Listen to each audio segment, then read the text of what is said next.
गव्हाच्या पिठामध्ये किसलेला बटाटा टाकून तर पहा। हा व्हिडिओ पाहण्यासाठी कुठेसुद्धा स्किप न करता संपूर्ण व्हिडिओ पहा। हाय हॅलो नमस्ते, स्वाती सांडवर या यूट्यूब चॅनलवर तुम्हा सगळ्यांचं अगदी मनापासून स्वागत करते। तर आज आपण एक बटाटा आणि गव्हाच्या पिठापासून अगदी अप्रतिम रेसिपी पाहणार आहोत। तर इथे पहा, मी एक बटाटा घेतलेला आहे। तर पिलरच्या मदतीने आपल्याला बटाट्याची साल काढून घ्यायची आहे। तुम्ही पाहू शकता, मी बटाट्याची साल काढून घेतलेली आहे। इथे मी किसणी घेतलेली आहे। किसणीने आपल्याला हा बटाटा किसून घ्यायचा आहे। इथे मी थोडी मोठी किसणी असती त्या किसणीचा वापर केलेला आहे। खूप जास्त आपल्याला बटाट्याचा किस बारीक करायचा नाही। तुम्ही पाहू शकता, मी तुम्हाला अर्धा बटाटा किसून दाखवलेला आहे। तर या पद्धतीने आपल्याला बटाट्याचा किस करून घ्यायचा आहे। तर तुम्ही पाहू शकता, मी एक बटाटा किसून घेतलेला आहे। बटाटा किसल्यानंतर एक मोठ्या आकाराचं भांडं घेतलेलं आहे। त्यामध्ये आपल्याला किसलेला बटाटा काढायचा आहे। 2 पाण्याने आपल्याला बटाटा स्वच्छ धुवून घ्यायचा आहे। इथे मी बटाटा धुवून घेते। तोपर्यंत तुम्ही माझा व्हिडिओ इथपर्यंत पाहिलाच आहे आणि व्हिडिओला अजूनसुद्धा लाईक केलं नसेल ना, तर प्लीज एक लाईक नक्कीच करा। साईडचं बेल आयकॉनसुद्धा प्रेस करा, म्हणजे तुम्हाला माझे नवीन नवीन व्हिडिओ पाहायला मिळतील। तर तुम्ही पाहू शकता, मी 2 पाण्याने बटाटा स्वच्छ धुवून घेतलेला आहे। इथे मी एक पसरट आकाराचं भांडं घेतलेलं आहे। त्यामध्ये आपल्याला 1 कप गव्हाचं पीठ घालायचं आहे।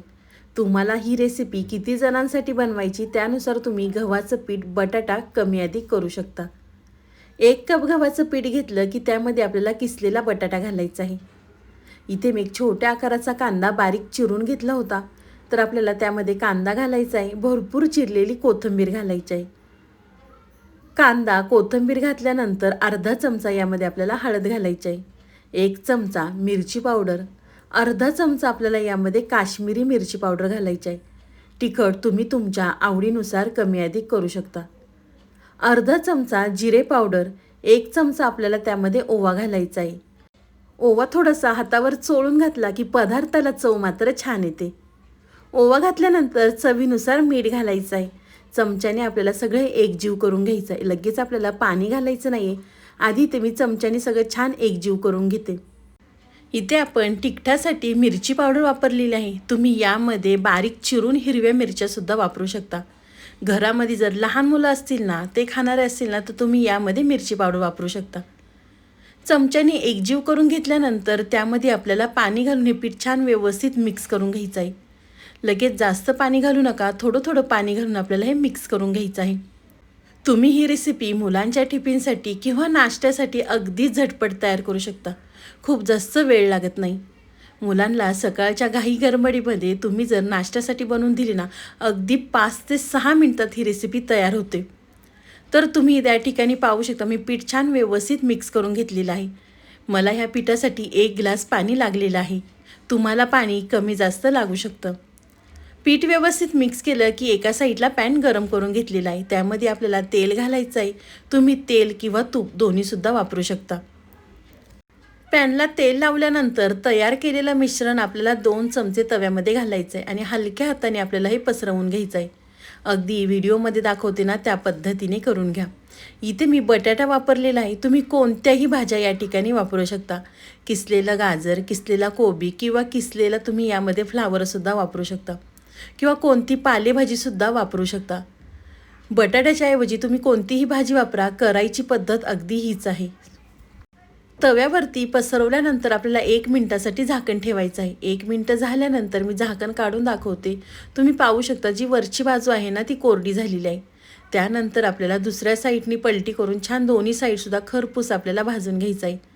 तुम्ही पाहू शकता, दिसायलासुद्धा किती छान दिसतात। एक साईड भाजल्यानंतर दुसऱ्या साईडनी पलटी केल्यानंतर आपल्याला तेल घालायचं आहे।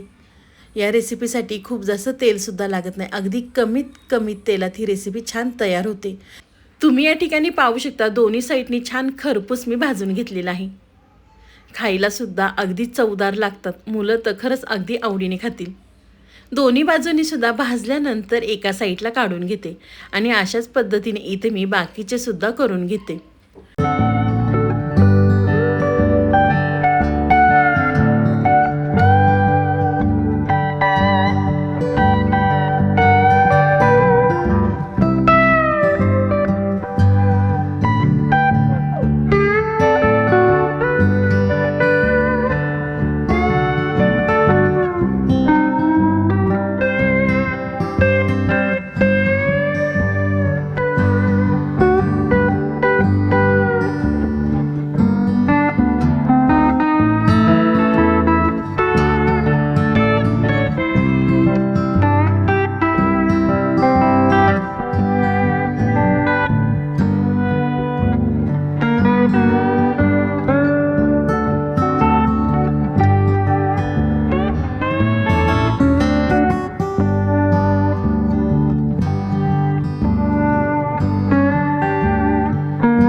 ठिकाणी पाहू शकता मी सगळे करून घेतलेले आहे.